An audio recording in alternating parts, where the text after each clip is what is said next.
El legado de María Magdalena. Segunda parte. En busca de las evidencias.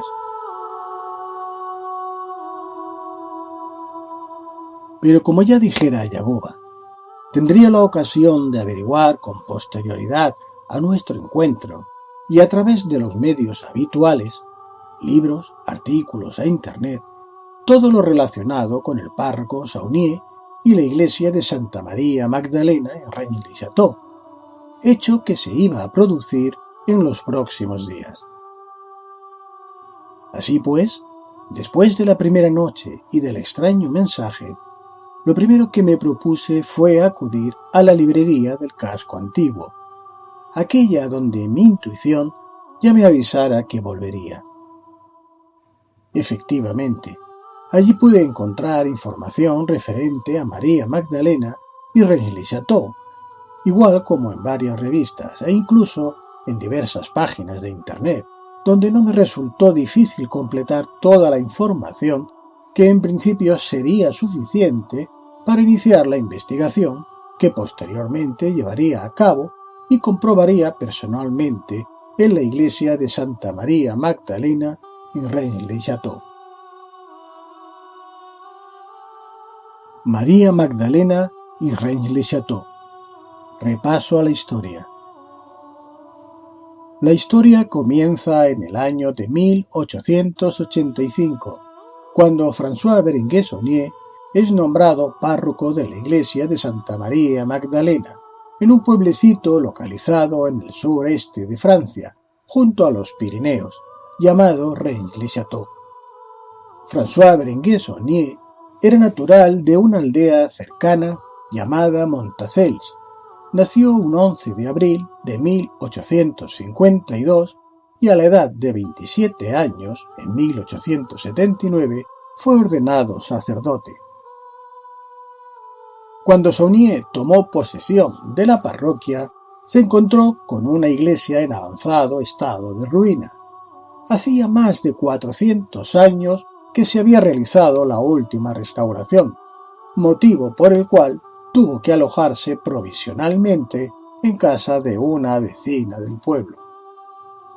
Berenguer Saunier era un cura pobre. La paga que recibía como párroco de la iglesia de Santa María Magdalena apenas sí le permitía poder alimentarse correctamente, por lo que aprovechaba sus largos paseos por la comarca para cazar y pescar todo aquello que le supusiera mejorar su alimentación. Ante tal situación, Berenguer Saunier toma la decisión de restaurar el templo, para lo cual cuenta con la ayuda de su amigo y colega, el párroco del vecino pueblo de Rennes-les-Bains, Henri Boudet, así como algunas pequeñas donaciones que había conseguido su antecesor, el abad Pons. Es así en 1886 cuando el párroco Berenguer Saunier realiza las obras de restauración en la iglesia de Santa María Magdalena. Al levantar las losas del altar, de origen visigodo y dentro de una oquedad practicada en una columna, Saunier y junto a él 6 obreros que allí se encontraban encuentran unos tubos de madera en cuyo interior aparecen unos extraños pergaminos. Berenguer Saunier acude a su amigo, el cura Henri Boudet, el cual es un erudito en temas esotéricos, así como poseedor de una completa biblioteca sobre dichos temas e historias locales, entregándose a la tarea de descifrar y traducir aquellos pergaminos. En el año de 1891, es decir, 5 años después del descubrimiento, alertados por la importancia de lo que dichos pergaminos representaban y por recomendación del obispo de Carcassona, deciden que Saunier debe viajar hasta París, a fin de consultar a los especialistas eclesiásticos en escrituras antiguas. Allí contacta con Émile Offet, quien además de poseer conocimientos esotéricos, es amigo del célebre esoterista René Guénon. Esta relación le lleva a contactar con diversos personajes famosos de la escena parisina y del ambiente ocultista de la época, por lo que Saunier considera conveniente mantenerlo en secreto. Cuando Saunier regresa a Rennes-le-Château, su vida ha cambiado. Parece disponer de sobrados medios económicos.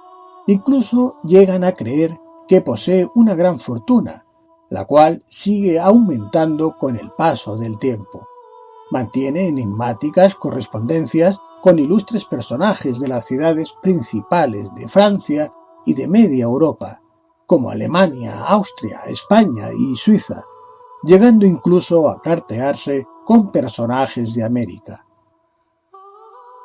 Es a partir de entonces que Saunier reconstruye casi por completo la antigua iglesia de Santa María Magdalena, realizando modificaciones que parecerían estrambóticas y caprichosas, como colocar en la entrada de la iglesia la estatua del diablo Asmodeo, sosteniendo la pila de agua bendita, o hacer que todas las estatuas de la iglesia que mandó construir de nuevo miraran hacia el suelo. Por si eso fuera poco, los retablos son modificados, haciendo reconstruir un nuevo Vía Crucis que aporta marcadas diferencias y hasta contradicciones con los habituales, realizadas en láminas con colores muy llamativos y de tamaño desproporcionado con lo apropiado a las escasas dimensiones de la iglesia, llegando incluso a orientarlo en la dirección contraria a la que le correspondería. También hizo incluir dos imágenes, una a cada lado del altar, donde en el derecho aparece la Virgen María sosteniendo a un niño y en el lado izquierdo aparece San José sosteniendo a otro niño distinto. Si a todo esto añadimos las enigmáticas y extrañas leyendas que hace colocar por todo el templo, entre las que destaca la del dintel de la puerta, cuya inscripción dice «Terribilis es locus iste», es decir, este lugar es terrible, nos estaremos preguntando qué era lo que Berenguer Saunier había descubierto en los pergaminos. Pero ahí no termina el asunto, y así emprende la construcción de dos edificios enigmáticos que, igual como hiciera con la iglesia, evocan la figura de María Magdalena. El primero de ellos, llamado la Torre Magdala, de estilo neogótico, cuadrada almenada, sobre la que descansa una atalaya y mirador, lo utiliza como su domicilio privado, donde en la planta baja instala el dormitorio, disponiendo en el primer piso el despacho y la biblioteca, cuyo tamaño es mayor al aconsejado, de acuerdo a las proporciones de la sala. El segundo edificio que hace construir posee 3 pisos de altura, al cual denomina Villa Betania, de estilo colonial y que destina a servir de aposento a sus innumerables y aristocráticos invitados. ¿Qué es lo que descubrió Berenguer Saunier para que de pronto obtuviera tal fortuna? Ya desde la época de los visigodos, en el siglo V, la región de Rennes-le-Château tuvo un papel predominante, debido a su elección como asentamiento permanente tras el saqueo que el acaudillado Alarico el Grande realizó en Roma, de donde se dice que obtuvo el tesoro del templo de Salomón, que a su vez había sido saqueado por los soldados romanos del emperador Tito, cuando en el año 70 después de Cristo saquearon y destruyeron el templo de Jerusalén. Esta situación propició que diversos investigadores creyeran la posibilidad de que el tesoro del templo de Salomón, así como el arca de la alianza y las tablas de la ley de Moisés, hubiesen sido escondidos en la región de Rennes-le-Château, ya que fue allí donde se dirigieron una vez que saquearon Roma. A partir de entonces, ya nunca más se ha sabido nada del tesoro del templo de Salomón, así como del arca o las tablas. En el siglo VI, los visigodos son invadidos por los merovingios, pueblo venido del norte imponiendo sus dominios por todo el territorio visigodo, el cual había llegado a extenderse a través de los Pirineos por todo el norte de España.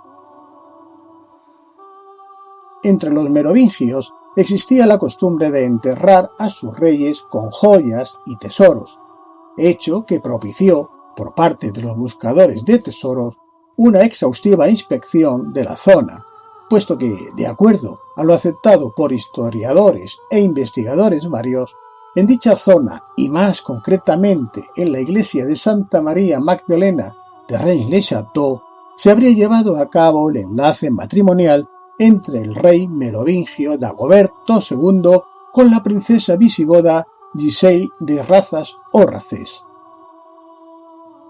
Estos hechos, así como tantas historias documentadas por la historia y la arqueología, han propiciado relatos donde se habla de fabulosos tesoros pendientes de ser descubiertos en la región de Rennes-le-Château.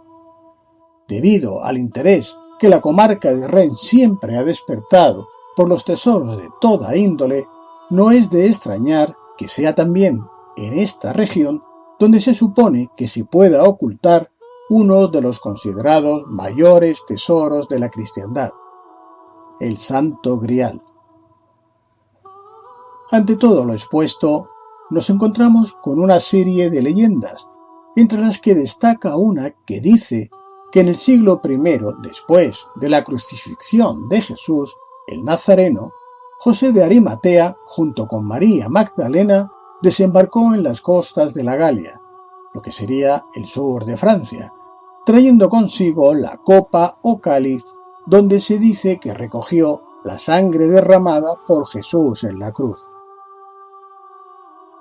Esta historia ha llegado hasta nuestros días desde los comienzos de la cristiandad, pero, como resulta evidente, por su contenido e incidencia sobre la Iglesia y sus dogmas de fe, ha sido ocultada y desprestigiada por los poderes fácticos, por cuanto, si existe algún documento o prueba al respecto, éste se hallaría oculto, bien a través de sociedades secretas como la célebre Orden del Priorato de Sion, en referencia al monte de Sion en Jerusalén, a pesar de considerarse una sociedad polémica y controvertida, en lugares donde el Temple tuvo influencia o inclusive en los archivos ocultos del Vaticano. No obstante, los datos históricos nos cuentan que en aquella época la Galia meridional era utilizada por los emperadores romanos como un lugar de destierro, donde enviar a los personajes indeseables. Tal es el caso de Poncio Pilatos o de Herodes Antipas, quienes fueron desterrados a la Galia y donde poco después murieron. Debido a la condición de provincia de Roma, la Galia contaba con un sistema de rutas permanentes de navegación entre la Galia, Roma y otras provincias, que le permitía estar comunicada desde un extremo a otro del Mare Nostrum. Así no era extraño ver a familias judías que se habían instalado en la región del Languedoc. Otra leyenda argumenta al respecto que cuando María Magdalena desembarcó en la Galia, se encontraba embarazada de Jesús, dando comienzo, con el nacimiento de su descendencia, a una nueva dinastía real. Desde este nuevo punto de vista, el Santo Grial pasaría de ser un cáliz conteniendo la sangre de Cristo a representar la descendencia de Jesús, cuya genealogía perduraría hasta nuestros días. Así, con todo, el Santo Grial podría tratarse de cualquier otro objeto, ya que nunca ha sido descrito con claridad, y no fue hasta la época de los cruzados, junto con los caballeros templarios, que se empezó a tratar el referente del Santo Grial como un concepto místico. Fueron primero los cátaros, establecidos en el sur de Francia y más concretamente en la región del Languedoc, así como en Rennes-le-Château, quienes afirmaron ser depositarios del verdadero mensaje de Jesús y conocer la verdadera realidad del personaje, cuya manifestación podría conmover los cimientos de la Iglesia fundada por Pablo de Tarso. Los cátaros, considerados herejes por la Iglesia católica, llegaron a ser exterminados casi en su totalidad por un ejército de más de 30.000 soldados y caballeros cruzados, enviados por el Papa Inocencio III, sin respetar edad, sexo ni condición social, tal como constaba en el escrito enviado por el representante papal una vez hubo concluido el genocidio llevado a cabo el 22 de julio de 1209 en la ciudad de Béziers.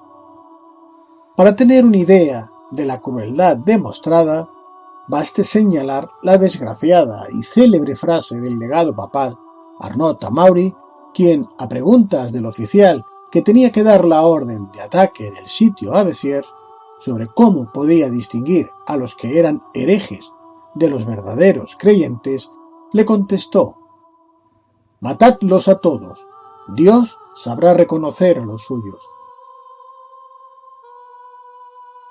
Así fueron exterminados en la ciudad de Béziers todos cuantos se encontraban a su paso, hombres, mujeres, niños y ancianos, más de 20.000 almas en un solo día, tal como indicó en la misiva enviada posteriormente por Arnaud Tamaury al Papa Inocencio III. Los cátaros, conscientes de aquella situación, prefirieron morir quemados vivos en la hoguera antes que abdicar de sus creencias y compartir sus conocimientos secretos. Aun en el supuesto de que hubiesen aceptado los dogmas de la Iglesia y declarado lo que sabían, dicha información, por ser considerada por la Iglesia como la mayor de las herejías, no sería conveniente ni siquiera hacerla pública, ni dejar la opción de que se supiera en un futuro.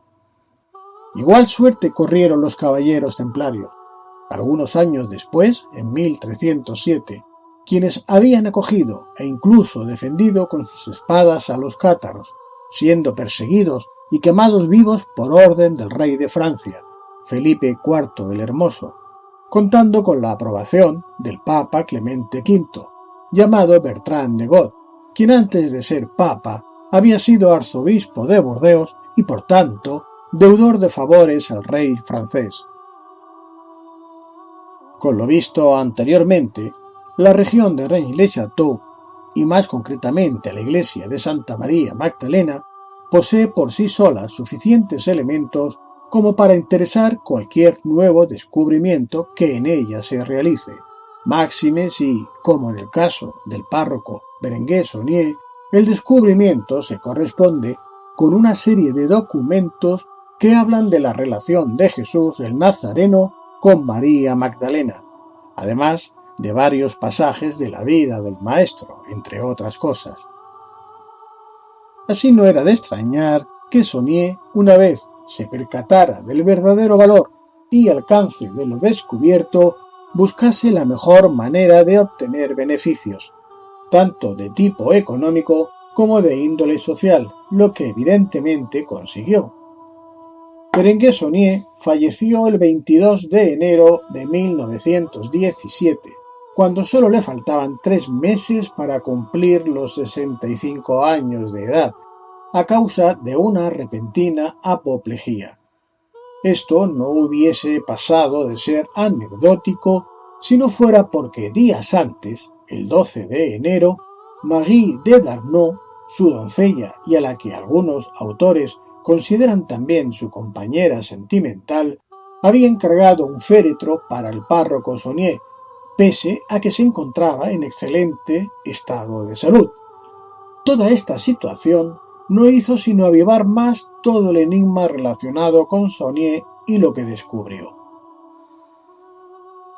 Podríamos seguir enumerando un sinfín de anécdotas y extrañas circunstancias que no harían más que confirmar la naturaleza enigmática de todo cuanto rodea a Rennes-le-Château con la iglesia de Santa María Magdalena y el descubrimiento del párroco Berenguer Saunier, pero considero que con lo expuesto resulta suficientemente evidente la naturaleza del descubrimiento.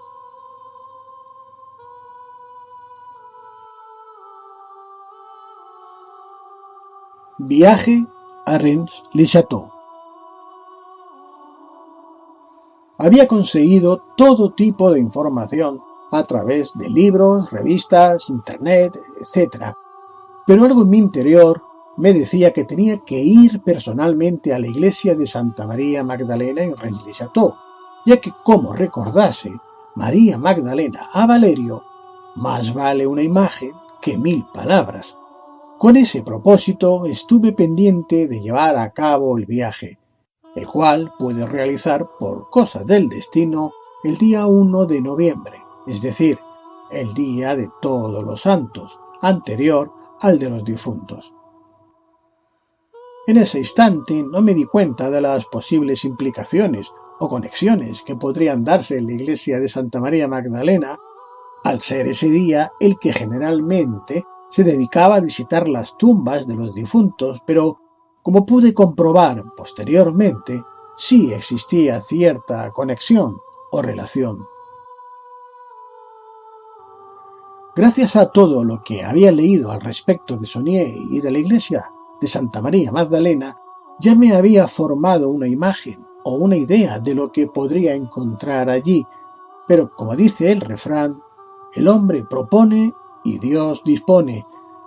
Después de recorrer cerca de 300 kilómetros que separan Barcelona de Rennes, según la ruta que opté por seguir a través de los Pirineos, y no sin complicaciones para encontrar el pueblo de Rennes-le-Château, ya que en la fecha en la que realicé el viaje sobre el año 2002-2003, pues no disponía de ningún cartel indicador en los mapas, y si no es hasta llegar justo al desvío existente en Cuiza, que es otro pequeño pueblo al que se accede desde la carretera que va desde Quillan a Les-Bains.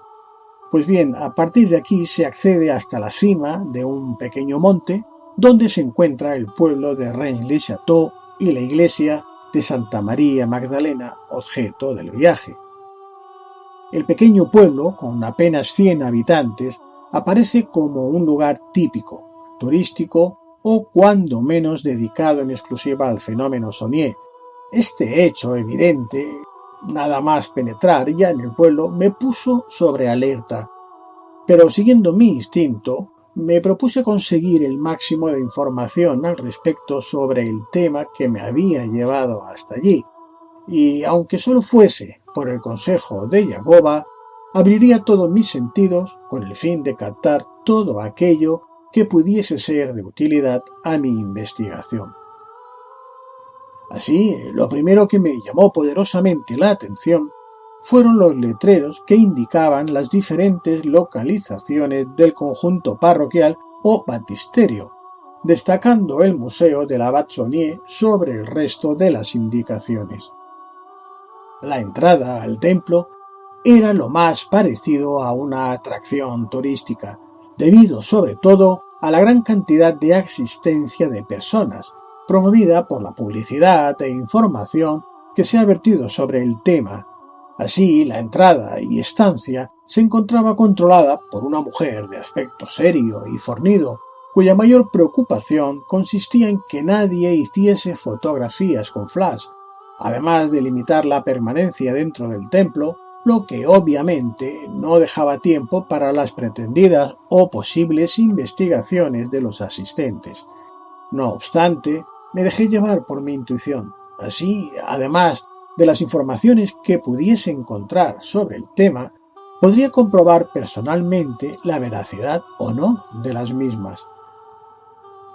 Entre los detalles a tener en cuenta, cabría destacar uno de los relieves correspondiente al Vía Crucis y que hace referencia a la imagen de María Magdalena portando el velo de viuda, un hecho que se mostraría significativo y esclarecedor. De la misma forma, el resto de los relieves, cuadros, estatuas y demás ornamentos que allí se encontraban, denotaban que efectivamente el párroco François Berenguer Saunier había descubierto algo que no podía hacer público, pero que ya era del conocimiento de determinados ilustres personajes de la época. Indudablemente, ese algo tenía mucho que ver con María Magdalena y su relación con Jesús, Resultaba evidente que Jesús y María Magdalena habían sido esposos y tenido descendencia. Eso es lo que, después de analizar todos los datos ofrecidos por los diferentes investigadores sobre Rennes le Chateau y a la vista de lo encontrado, a mi entender, no dejaba dudas. Otra cosa sería que alguna vez se hicieran públicas las pruebas al respecto, pero ahora yo necesitaba encontrar la evidencia física por mí mismo. A cada lado del altar mayor se encuentran sendas imágenes que portan cada una a un niño o niña en sus brazos y que parecen referirse a San José y a la Virgen María, aunque si en realidad el párroco Saunier hubiera querido referirse a Jesús y a María Magdalena, no hubiese extrañado su forma de hacerlo, ya que visto cómo había dispuesto la decoración del interior de la iglesia, aquello era lo menos extraño o inverosímil. No obstante, estas imágenes con un niño en brazos cada una iban a confirmarme más adelante otro mayor descubrimiento. Sin embargo, pese a que para mi investigación personal aquello que estaba viendo me resultaba esclarecedor, había algo que no me acababa de cuadrar. Me pareció extraño que una iglesia en la que no parecía que se practicase el culto tuviese una cantidad muy considerable de bancos, es decir, los asientos para los feligreses, y sobre todo, que estos asientos estuviesen numerados con dígitos superiores a la cantidad real de personas que podían caber dentro del templo, como también poseer varios de ellos una numeración repetida y que además no guardaban ningún orden correlativo. Eso me hizo pensar que quizás se trataba de bancos de otras iglesias que los habían aprovechado en esta, pero esa autorrespuesta no me acababa de convencer en vista de todo lo que allí se mostraba. Otro aspecto que me llamó la atención fue el suelo de la iglesia. Había leído que guardaba las formas y disposición de un tablero de ajedrez, pero en realidad se trataba de baldosas blancas y negras, sin guardar la distribución que posee un tablero de ajedrez, y que, como pude averiguar posteriormente, la distribución arlequinada de las baldosas, intercalando el blanco y el negro, era algo usual en aquella época. Las incongruencias en el interior de la iglesia eran manifiestas, pero para analizar con detalle todo lo que allí había y el posible significado de las mismas, ya estaban las diversas hipótesis publicadas, así como las informaciones aparecidas tanto en libros como revistas o páginas web de Internet, por lo que decidí visitar el resto de los edificios y lugares anexos en busca de algo o alguien que no hubiese estado previsto encontrar.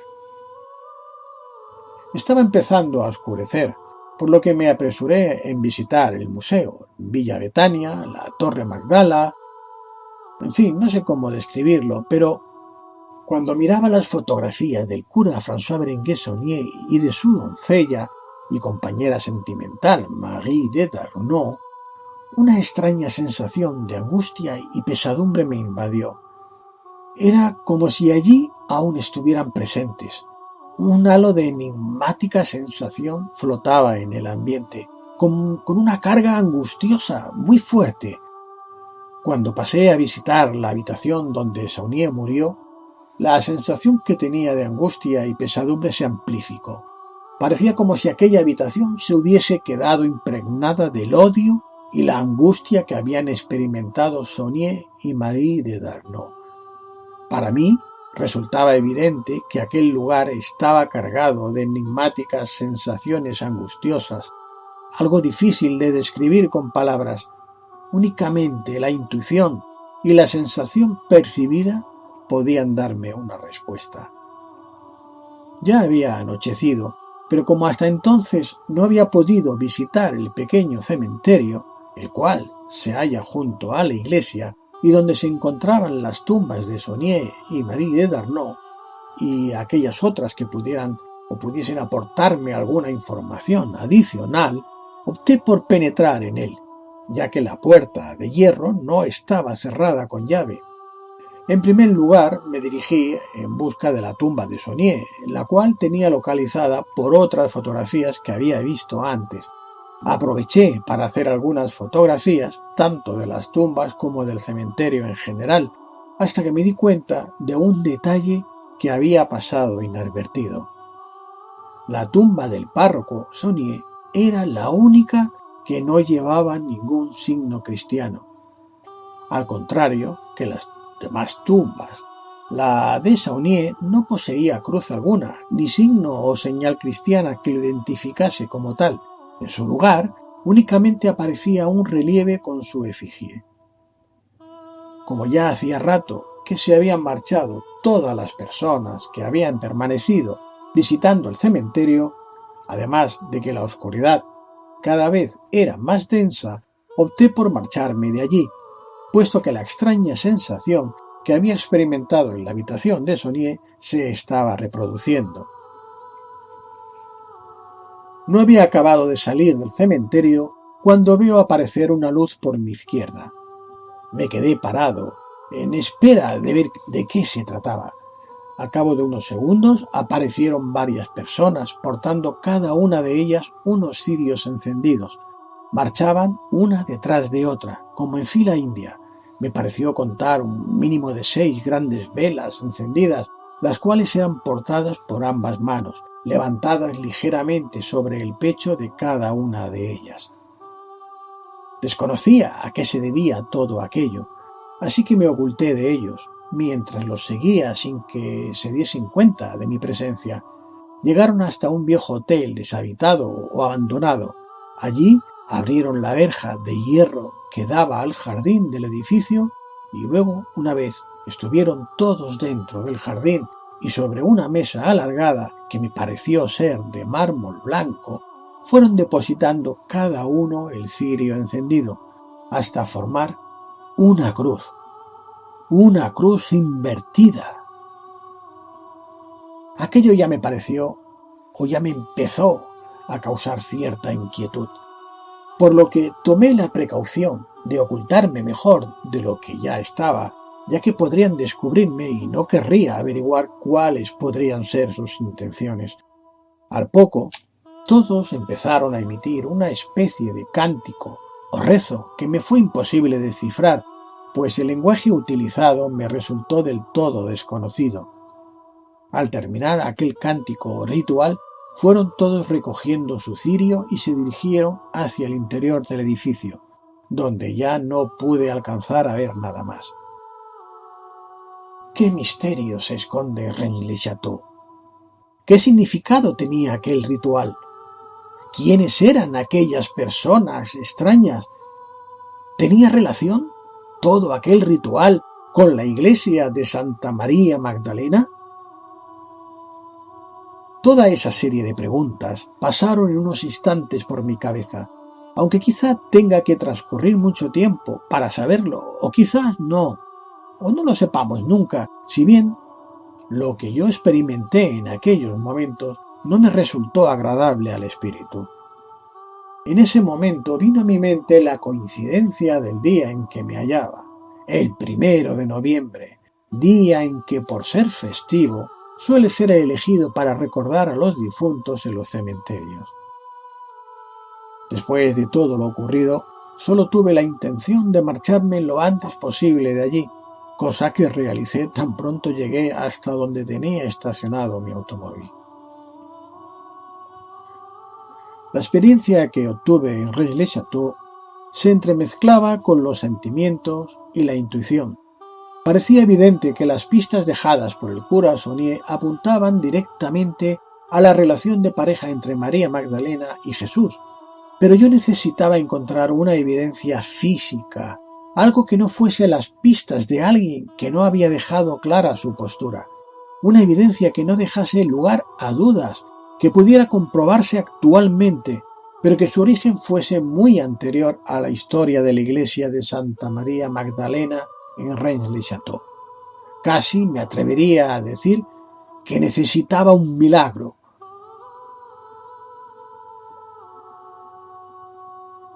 En busca de la respuesta. Después del viaje a Reims, me asaltaron dudas de si aún seguía en el camino correcto. Aquella situación me había llegado a bloquear momentáneamente. ¿Dónde buscar? ¿Qué hacer? ¿Recibiría alguna respuesta, indicación o señal? Aquellas preguntas empezaron a cruzarse en mi cerebro. Si no recibía algún tipo de indicación, ¿cómo iba a continuar? Opté por hacer lo que dice un refrán árabe. Siéntate a la puerta de tu casa y espera a ver pasar el cadáver de tu enemigo. Quizá la frase no era la más acertada, pero el significado de la misma era lo que yo había entendido apropiado. Esperaría pacientemente a recibir buenas nuevas. Transcurrieron varios días sin ninguna señal o noticia que me indicase cómo actuar, pero algo en mi interior me decía que siguiese alerta, en espera, ya que todo tiene su momento. Una mañana salí a la terraza de mi casa, en un segundo piso, a fin de sentir la energía del sol, como hacía cada mañana. Después de permanecer por unos instantes en un estado de contemplación, mentalmente solicitaba una señal, una respuesta. Al dirigirme de nuevo al interior del salón, antes de entrar, de pronto sentí como un aleteo sobre mi cabeza. Un gorrión se acababa de posar en mi cabeza. El desconcierto inicial se fue transformando en curiosidad, por lo que acerqué intuitivamente la mano. El gorrión, lejos de escapar volando, se posó sobre la palma de mi mano. Era asombroso, parecía mirarme. En aquellos instantes solo acerté a llamar a mi hija mayor, que en esos momentos se encontraba en casa. El gorrión, lejos de asustarse y huir, se dirigió a la cabeza de mi hija, donde se volvió a posar. Las carcajadas de ambos fueron sonoras. ¿Qué estaba ocurriendo? ¿Por qué había entrado ese gorrión en casa y se había posado sobre nuestras cabezas? Mi primera impresión fue que se trataba de algún animal amaestrado, que se había escapado o perdido. Así se lo comenté a mi hija en aquellos momentos. El gorrión, como si entendiese lo que hablábamos, iba y venía de la cabeza de mi hija a la mía y viceversa, hasta que le extendíamos la mano, donde acabaría posándose. Ante aquella insólita situación, le pedí a mi hija que me hiciera algunas fotografías con el gorrión sobre mi mano, así como yo le hice algunas también a ella con el simpático pajarillo.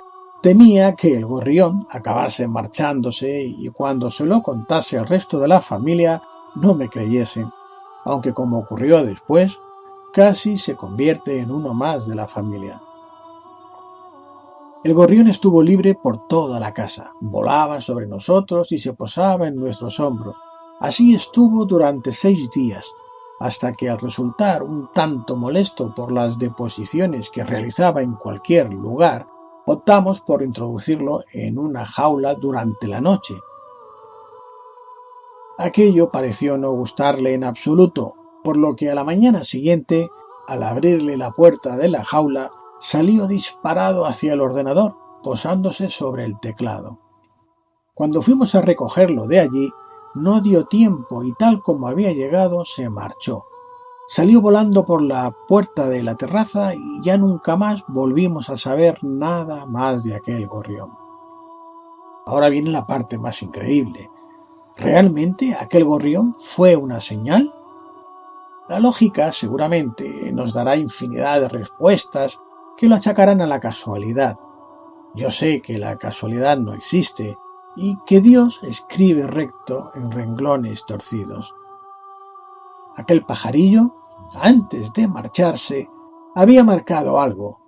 Ese algo se trataba de la carpeta que tenía en el escritorio del PC, sobre la ruta de los monasterios del Císter en España.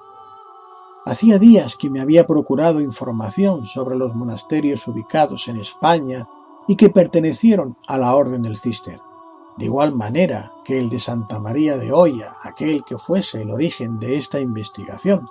Así, al indicar la carpeta donde tenía guardada esa información, me estaba diciendo cuál era el camino a seguir.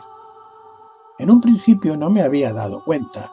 Solo cuando se lo comenté con posterioridad a un amigo, este, asombrado por lo que le estaba contando, confirmó lo que había intuido. Sus explicaciones y razonamientos me confirmaban mis intuiciones, ya que según me hizo recordar, al pisar el gorrión con la pata, un dedo hacia atrás y 3 hacia adelante, abiertos y simétricos, deja una huella que se identifica como el signo de Oc, el camino de Santiago, marcando por tanto la carpeta adecuada. El gorrión había dejado la huella de Oc, de la Oca, Oya, Santa María de Oya. Miriam de Magdala vivió en el país de la Oca, en el Languedoc. La pata de la oca marca el camino transformada en la venera. La concha semicircular que tiene 2 valvas y que utilizan tradicionalmente los peregrinos que hacen el camino de Santiago. Bien, un camino que une Compostela, Prisciliano en este caso, con la parte sur de Francia, en Languedoc, con María de Magdala y en este caso con el Secreto del Grial, en Reims.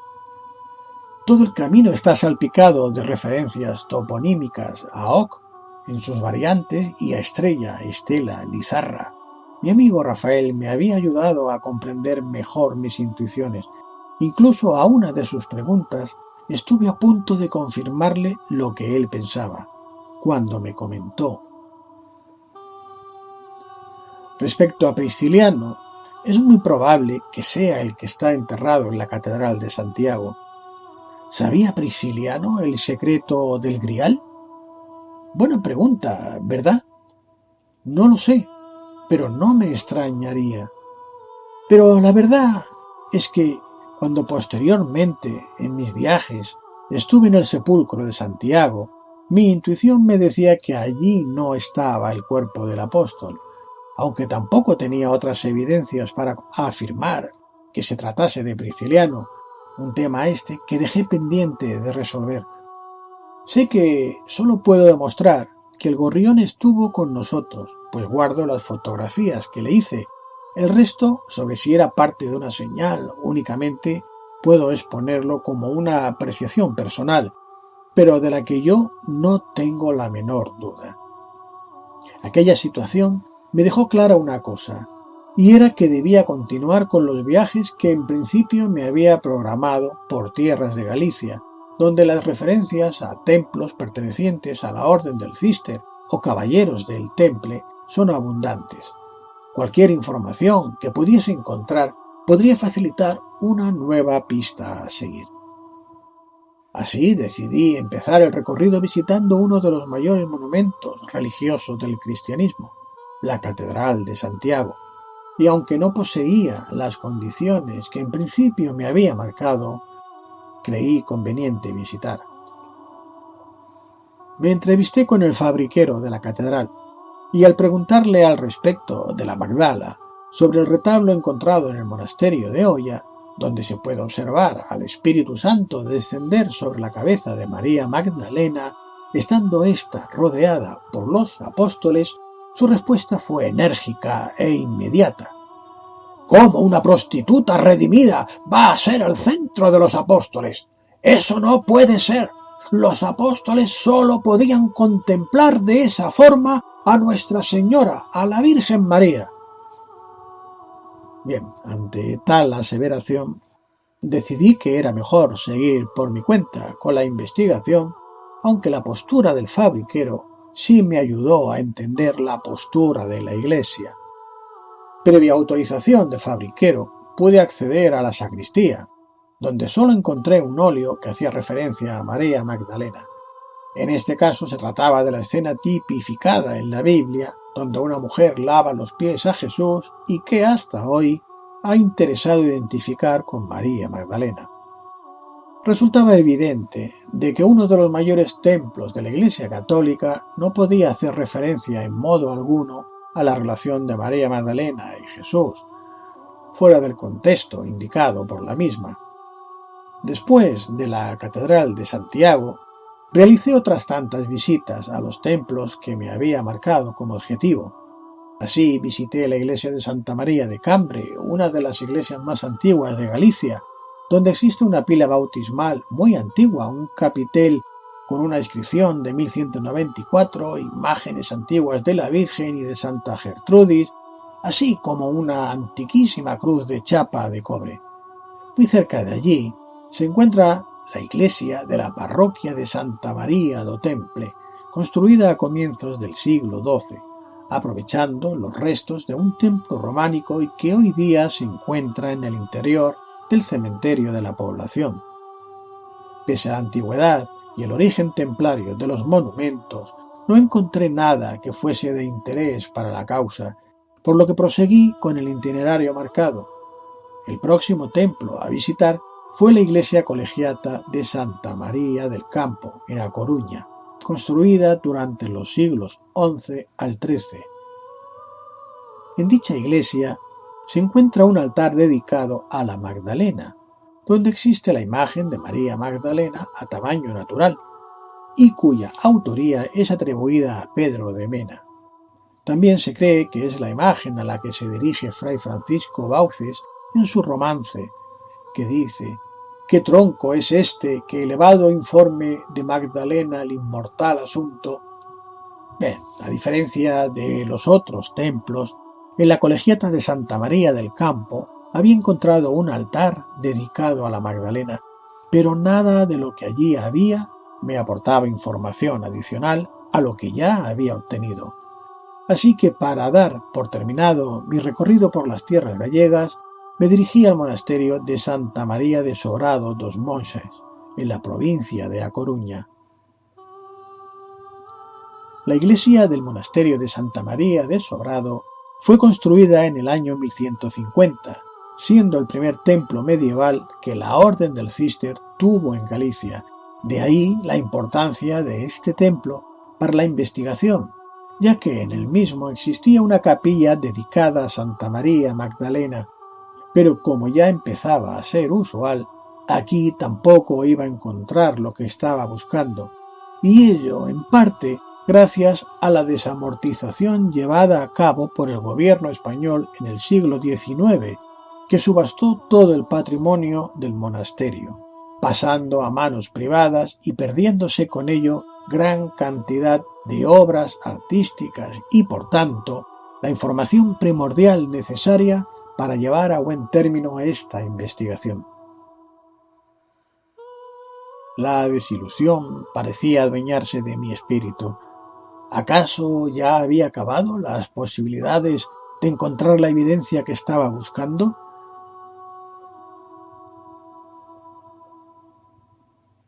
Fin del capítulo. Próximo capítulo: por fin la evidencia.